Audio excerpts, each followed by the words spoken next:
پیغمبر علیه الصلاۃ والسلام علیده دعا کړې ده چې یا الله زما د امت په سحار وختي کې برکت واچوه، زما د امت په سحار وختي کې برکت واچوه، زما د امت سحار وختي برکتمن کړه. معنا دا د عاجزانو پیغمبر علیه الصلاۃ والسلام فرمایي چې تاسو سحار وختي مپرېوځئ، تاسو د خپل ګولې د خپل رزق په طلب کې راوځئ او تاسو په هغه باندې خپل ځانونه مصرفه کوئ.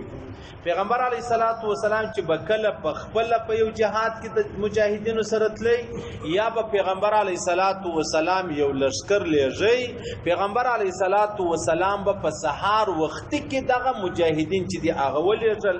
ولې پیغمبر علیه الصلاۃ والسلام دعا کړې وه چې یا الله زما د امت په سحارني کې په وختي سحار کې برکت چې دی هغه واچوه.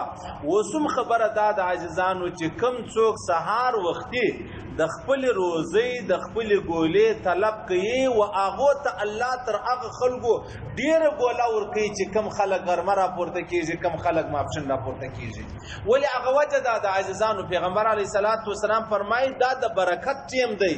په دا ټیم کې الله و تاسو ته روزي درکوي، په دا ټیم کې الله و ته رزق درکوي. نو لہذا پیغمبر علیه الصلاۃ والسلام فرمایي تاسو په دا ټیم کې خپل ځانونه مغافل کوئ.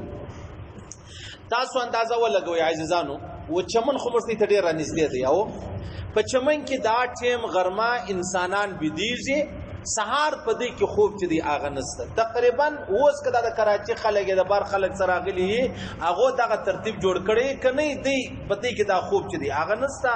سحار مانځه بعد چي کې د چي معبد بیا دی راولاړيږي، څوک بازار لري، څوک بارډر لري، څوک گنج لري، څوک چیري جي ودا خلکو ته الله رب العزت ترګر جهان ډیر روزي چې دا غور کړی دی، یا به منو یا به نه منو، خو ترګر جهان الله رب العزت ودی ته ډیر رزق ورکړي دی.